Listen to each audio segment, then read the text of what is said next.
Nancy Cordes is in Washington, good enough to join us today. Nancy, Bernie Sanders finally said that he would support Hillary Clinton in a general election, but he still has yet to back away from the comments that she's unqualified to be president. What do you think voters at this point are making of all of this?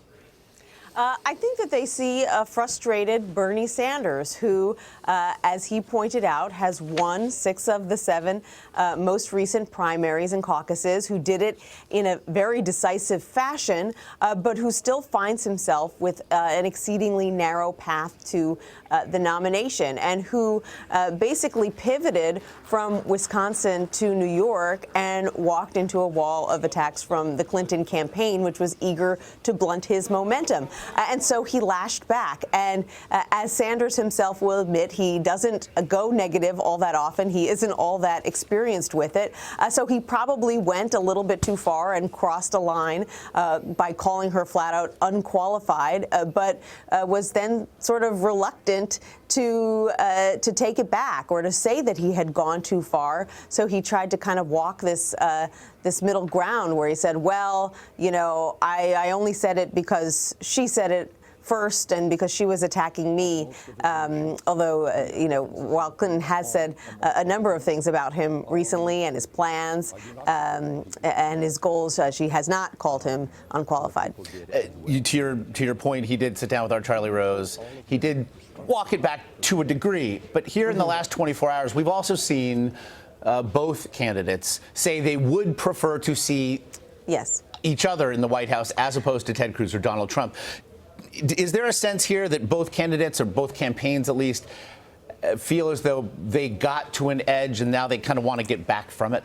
Yes, because this is not typically where these two candidates have been. With a couple of notable exceptions, they have frequently praised each other, praised each other's resumes, their beliefs, their commitment, and their experience. And so that's why it was even more startling to suddenly hear Sanders say that she's not qualified. Listening to what he said, it's almost as if he was trying to say not that she was unqualified, but that she was disqualified because of her positions, for example, on past trade deals in support of them, her vote for the Iraq War. He was basically saying, because she has taken those positions, I don't think she should be president. But the language was really a problem, because saying someone's unqualified in politics is kind of like saying they're a liar. It's just something you don't do, or something you reserve for your biggest enemy. It's kind of considered inappropriate to do, in the halls of Congress, for example. You might say, I'm not sure that's quite the truth, but you don't flat out call them a liar. So in this case, he kind of touched that third rail, and it shocked a lot of Democrats. The rancor has really stirred here as this race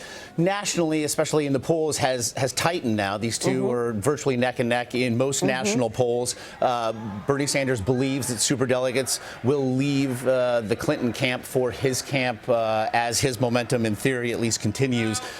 So here they are, both in New York. 11 days to go before a primary that becomes, or seems to become, more crucial by the day. What does Sanders need to do now to possibly close a gap with Clinton that seems to be closing, but perhaps not enough?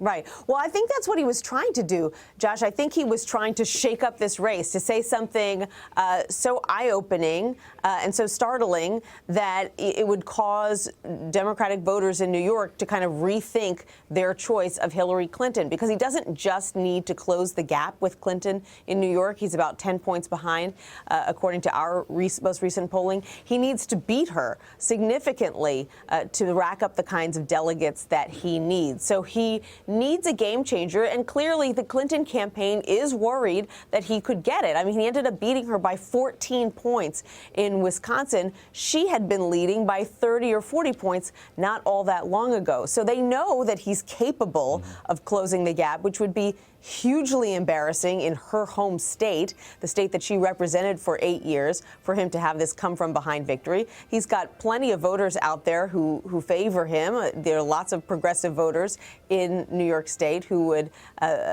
be attracted to his message. So they went on offense against him, and he wanted to send a message: look, you can't push me around. If you attack me, I'm going to respond. But there is a recognition that perhaps he could have chosen his words more artfully. 11 days to go to it all. Nancy Cordes with the Democrats. We appreciate it. Thanks.